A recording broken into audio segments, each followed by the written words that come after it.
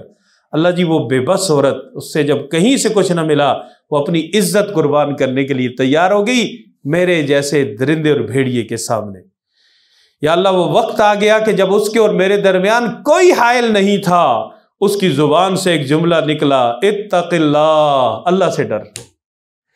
اللہ جی میں ڈر گیا، مدتوں کی خواہش جب تکمیل کے قریب تھی، میں صرف آپ کے لیے ڈرا اور میں اٹھ گیا، میں نے اپنی خواہش کو پورا نہیں کیا اس کے جملے کی خاطر، اتق اللہ، اللہ میں نے آپ کے لیے یہ گناہ چھوڑا، اگر میرا یہ عمل آپ کو پسند ہے تو ہمیں نجات دے، نہیں ہے تو آپ کی مرضی۔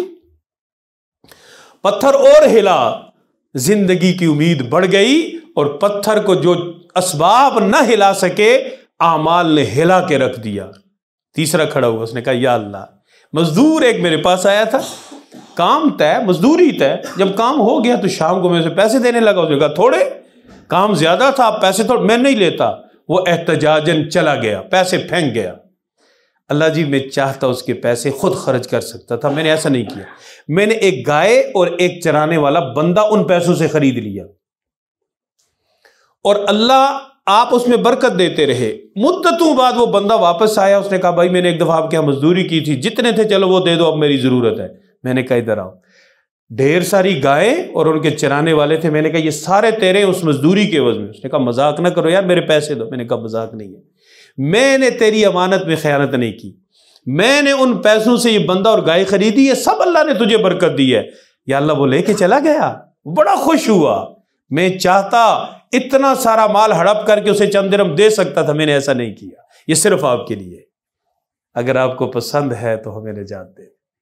تیسرے عمل نے تو وہ کام کیا کہ پتھر ہٹا، لڑکا اور نیچے جا کے گرا، اور ہم باحفاظت باہر واپس نکل آئے۔ جہاں کوئی چیز نہ چل سکی وہاں عمل چلا، اور عمل کے پیچھے یقین کی طاقت تھی۔ اس لیے میرے بھائیوں اور عزیزوں، اگر ہم یہ چاہتے ہیں کہ زندگی کے سکھ مل جائیں، زندگی کے دکھ مٹ جائیں، اگر ہم یہ چاہتے ہیں ہماری دونوں خواہشیں پوری ہو جائے، اچھی دنیا اور اچھی آخرت، اس کے لیے عقل کا سہارا اور اسباب کی دنیا سے نکلیں، اعمال کی دنیا کو لازم پکڑیں۔ یقین کیجیے اعمال کی دنیا میں اللہ نے بڑی طاقت رکھی ہے، اور جس طرح ہر کام پریکٹس سے ہوتا ہے نا، اس طرح عمل بھی پریکٹس سے ہوتا ہے۔ اگر ہم یہ آگے رمضان آ رہا ہے نا، چند دن کے بعد رمضان ہے، بہت سارے ہم لوگ بیٹھے ہوئے ہیں، رمضان آئے گا نا پھر قرآن کی تلاوت دڑا دڑ، نمازیں دڑا دڑ، تراویح، تہجد، روزہ نہیں ہوتا۔ یہ جو پہلے دن مسجد بھری ہوئی ہوتی ہے نا، جگہ نہیں ملتی، ہمارے لیے مسئلہ بن جاتا ہے انتظامی طور پہ، یا اللہ اتنے مسلمان کہاں سے آگے؟ یہ جذبات کے گھوڑے پہ بیٹھ کے آئے ہوئے ہوتے ہیں، عمل اور پریکٹس کے گھوڑے پہ نہیں آتے۔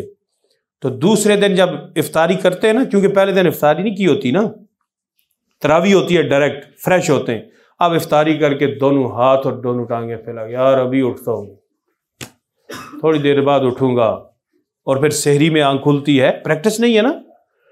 تو اگر یہ پریکٹس ابھی سے شروع کر دیں، پہلے دن گئے جی قرآن کدھر ہے، مولوی صاحب قرآن کدھر ہے، لاؤ قرآن، پہلے دن ختم کروں گا، 2 صفحے پڑھے چکر آنے شروع ہو گئے، پھر ادھر ادھر دیکھا، پھر تیسرا صفحہ شروع کیا، سپارہ ختم ہونے تک تو اس کا دل چاہتا ہے مجھے کوئی اٹھا کے لے جائے یہاں سے، اٹھنے کی ہمت ہے، کیوں؟ پریکٹس نہیں ہے نا، اچانک تھوڑا ہی ہو جاتا ہے۔ آپ کمپیوٹر کی سکرین پہ بیٹھتے ہیں، جسے پہلے دن لا کے بٹھائیں، وہ تھوڑی دیر بعد ایسے ایسے کرنے لگ جاتا ہے، جب پریکٹس ہو جاتی ہے گھنٹے گزر جاتے ہیں۔ اس لیے میرے عزیزوں، رمضان اعمال والا مہینہ ہے، اور ان اعمال کی ابھی سے پریکٹس کریں۔ اگر آپ نے رمضان میں دن میں 5 سپارے پڑھنے تو ابھی کم سے کم 2.5 سپارے پڑھیں، تو رمضان میں 5 پہ پہنچیں گے، ورنہ نہیں۔ اگر رمضان کی 5 نمازیں مسجد میں جماعت سے پڑھنی ہے، تراویح بھی پڑھنی ہے، تو ابھی سے پریکٹس کریں اور اپنے ذہن کو منوائیں کہ رمضان میں کچھ بھی ہو جائے میں نے یہ کرنا ہے، چاہے میں مر جاؤں۔ اگر پریکٹس نہیں کریں گے تو وہی ہوگا، پہلے دن مسجد کھچا کھچ، دوسرے دن تھوڑے سے کم، تیسرے دن اور کم، چوتھے دن آدھا، چھٹی تراویح پہ اوریجنل مال مل جاتا ہے، اوریجنل جو پہلے تھا وہی ہوتا ہے۔ چھٹی 7ویں تک نہیں پہنچتے ہمارے یہ جذبات کے گھوڑے والے، ان کا گھوڑا بھی جواب دے جاتا ہے اور ان کے جذبات بھی جواب دے جاتے ہیں۔ اس لیے اعمال والی زندگی بھی پریکٹس مانگتی ہے۔ لوگ کہتے ہیں نا حج اور عمرے کے لیے چلتے ہیں، پریکٹس نہیں ہوتی.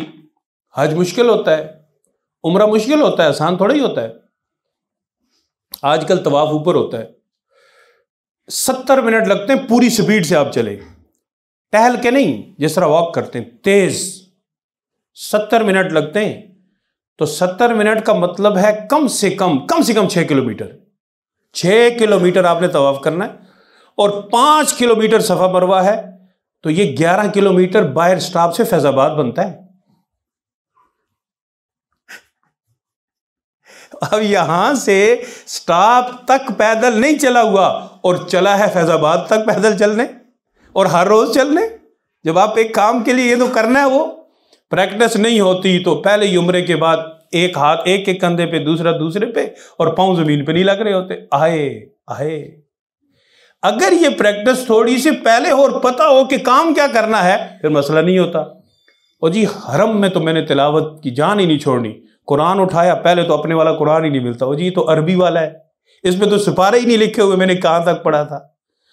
اب پہلا تعارف ہوتا ہے، پتہ ہی نہیں چلتا. کہیں ڈھونڈ کے وہ ایک جامنی سا کلر ہے، وہ ہمارے والا انہوں نے رکھا ہوا ہے، وہ مل جائے. اب عادت ہوتی نہیں، آنکھیں جواب دے جاتی ہیں. پہلا سپارہ پورا ہوا اور جمائیاں شروع ہو جاتی ہیں. تو ہمیشہ ہر کام پریکٹس. حج کا 9 ذی الحجہ کا جو دن ہے نا، 9 ذی الحجہ، عرفات، وہاں سے پیدل تقریباً 11 کلومیٹر، یہاں سے فیض آباد. مزدلفہ سے 6 کلومیٹر منا میں شیطان کو کنکریاں مارنے کے بعد تقریباً 7 یا 8 کلومیٹر مکہ. یہ سارا پیدل ہے ایک دن میں. چلیں جی حج کرنے، بابا جی ریٹائر ہو گئے، یہاں تو چل نہیں سکتے، حج پہ بھیج دو، آٹو مشین ہے، ادھر سے بابا ڈلا، ادھر سے حاجی نکلا. اور یہ بیچارے پھر وہاں خوف زدہ ہوتے ہیں. یقین کریں، بزرگ کہیں خوف سے مر جاتے ہیں، کیا ہوگا. اور یہ میں حقیقت بتا رہا ہوں آپ کو، عرفات سے لے کے مکہ تک ایک پوری وادی ہے. اتنا سمجھیں کہ یہاں سے فیصل مسجد، پیدل چلنا ہے، پیدل. یہ حج مذاق نہیں ہے کہ ادھر عربیوں نے اونٹ بٹھائے ہوئے، اس پہ بٹھایا اور اونٹ کو چابی لگائی، اڑا کے حرم میں پہنچا دی، اور پھر خانہ کعبہ میں بھی جا کے بیٹھنا نہیں ہے. حج کا طواف کرنا ہے اور حج کی سعی کرنی ہے، وہی یہاں سے فیض آباد والا کام. تو میں عرض کرنے کا مقصد آپ کو حج عمرے سے ڈرانا نہیں ہے. عرض کرنے کا مقصد یہ ہے کہ اگر آپ ان کا لطف لینا چاہتے پہلے پریکٹس کریں. حج عمرہ یہ نہیں ہوتا یار بڑی حج کی خواہش ہے اور پیسوں سے کپڑے خرید رہے، جوتے خرید رہے، آئی فون پہ نظر رکھی ہوئی ہے نیا کب آئے گا میں وہ خریدوں اور کروں گا حج. بھائی آئی فون آپ نے لینا ہے وہ آپ لے لیتے ہیں، چاہے وہ 4 لاکھ 5 لاکھ 6 لاکھ کا ہو، اور آپ یہ گوگل نکالیں نا، اس پہ ہر روز سرچ ہوتا ہے آئی فون 16. میں نے تو سچی بات ہے کبھی رکھا نہیں، یہاں دیکھتا ہوں میں کہ پاکستانیوں نے آئی فون 16 سرچ کیا ہوتا ہے، یہ ٹاپ ٹرینڈ ہوتا ہے. وہ سرچ ہے، اس کے لیے مشقت ہے اور ہر بندہ لے لیتا ہے. حج کے لیے دعا کریں بلاوا آ جائے. مجھے ایک آدمی کہتا ہے پیسے دے، اس کے بعد کہتا ہے جی، میں نے کہا جی آپ حج کیوں نہیں کرتے؟ کہتا ہے جی دعا کریں بلاوا آ جائے. میں نے کہا مجھے تو پیسے میں بلاوا لگواتا ہوں، یہ کون سا مشکل کام؟ اگر آپ پیسوں کے بغیر بلاوا مانگتے ہیں تو وہ نہیں ہے، بڑا مشکل کام ہے. اگر اللہ آپ کو توفیق دے عمرے کی، تو اگر آپ عمرے پہ جانا چاہتے ہیں کم سے کم 1 ہفتہ 15 دن پہلے جم جوائن کریں عمرے کے لیے. یہ جم جانا بھی آپ کا ثواب ہوگا. آپ ٹریڈ مل پہ دوڑیں 1 گھنٹہ، پھر دیکھیں عمرے کا مزہ، پھر دیکھیں طواف کی لذت. ورنہ لذت ادھر ہی رہ جاتی ہے، ہر چکر کے بعد بیٹھ کے ٹانگیں دبا رہے ہوتے ہیں، کیا لذت آئے گی؟ یہ اس کی. اور اس کے ساتھ ساتھ پیسے جمع کریں، اسباب اختیار کر کے اللہ سے مانگیں، گھوڑا باندھیں اور پھر اللہ پہ بھروسہ کریں. کھلا گھوڑا چھوڑ کے اللہ مالک ہے، اللہ مالک ہے، چوکیدار نہیں ہے. مفتی محمد شفیع صاحب رحم اللہ کی ایک صاحبزادی تھی، آخری بات عرض کرتا ہوں. انہوں نے ان سے کہا، مفتی شفیع صاحب دارالعلوم کراچی، مفتی تقی عثمانی صاحب کے والد، ابو جی حج کی خواہش ہے. اتنا بڑا آدمی سے کہا یا اللہ میری بیٹی کو حج کی. نہیں کہا بیٹی تیاری کی ہے؟ کہا جی کیا تیاری؟ کہا پیسے جمع کرنے شروع کیے. ابا جی میرے پاس پیسے کہاں سے آگے؟ کہا گھر کا خرچہ ملتا ہے نا کچن کے لیے، ہاں وہ تو اس سے بچاؤ، پیسے جمع کرو، اپنا کام تم کرو، اللہ سے مانگو، اللہ اپنا کام کریں گے. اچھا، پیسے جمع کرنا شروع کر دیے، اور اللہ کی شان کچھ عرصے کے بعد فوت ہو گئی۔ جب ان کا سامان نکالا گیا تو ایک ڈبہ تھا، اس پہ لکھا تھا حج کے پیسے، اور اندر 12 روپے پڑے ہوئے تھے۔ حج کے لیے جمع شدہ رقم، اندر 12 روپے۔ ابا جی نے اٹھائے، رونا شروع ہو گئے، کہا میری بیٹی نے مجھ سے یہ کہا تھا، میں نے کہا تھا پیسے جمع، یہ جمع شروع کیے تھے، اب اس کا حج میں کروں گا، اور ان 12 روپے کے ساتھ جتنا ضرورت ہوگا میں ڈالوں گا۔ ساتھ پیسے ملائے، ان 12 روپوں کو بھی ڈالا، اور اپنی بیٹی کی طرف سے حج کیا۔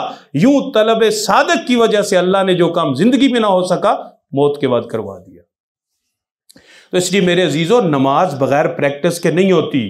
دعا، ہمیں تو پتہ ہی نہیں اللہ سے مانگنا کس طرح ہے، تو کر کے اللہ سے مانگتے، یا اللہ تو یہ دے دے، تو وہ دے۔ بھائی تو کر کے مجھ سے مانگے، میں دوں گا کچھ؟ عزت کے الفاظ، اللہ جی آپ کرم کریں، اللہ جی آپ مہربانی کریں، اللہ جی آپ دینے والے آپ دیں۔ اور ایک طریقہ دعا کا، اور اس دعا کے اندر دل لگانے کا طریقہ، اور جیسے حضور نے فرمایا آنکھیں بہانا سیکھیں دعا میں۔ اگر بہت سخت مزاج ہے، نہیں آنسو آتے، شکل تو بنائے۔ مانگنے والا اوریجنل نہیں رو رہا ہوتا، ایسے منہ بنایا ہوا ہوتا ہے، اور ساتھ چھوٹا سا بچہ لٹکایا ہوا ہوتا ہے، رحم آ جاتا ہے ہر بندے کو، اور کچھ نہ کچھ نکال کے اسے دے دیتا۔ تو خلاصہ یہ ہوا میرے عزیزو، میری اور آپ کی، ہم سب کی 2 خواہشیں، ایک اچھی زندگی اور ایک اچھی آخرت۔ اور ان اچھی زندگی اور اچھی آخرت کے لیے ایک عقل کا ایک اصول ہے، ایک شریعت کا ہے۔ عقل کے اصول فرعون، حامان، شداد، ان کی زندگیوں میں ہم نے دیکھے فیل ہو گئے۔ عمل کا اصول زندہ ہے، اپنے اعمال کو درست کریں، اللہ کی رضا کے لیے کریں، انشاءاللہ اللہ کا قرآن یہ کہتا ہے زندگی بھی اچھی ہوگی اور آخرت بھی اچھی ہوگی۔ اللہ تعالیٰ عمل کی توفیق عطا فرمائے۔ وآخر دعوانا ان الحمدللہ رب العالمین، الحمدللہ رب العالمین، والعاقبۃ للمتقین، والصلاة والسلام علی رسولہ محمد وآلہ واصحابہ اجمعین۔ اللہم لک الحمد کما انت اہلہ، فصل وسلم علی سیدنا محمد کما انت اہلہ، وافعل بنا کما انت اہلہ، فانک اہل التقوی واہل المغفرہ۔ صلی اللہ تعالی علی خیر خلقہ محمد وآلہ۔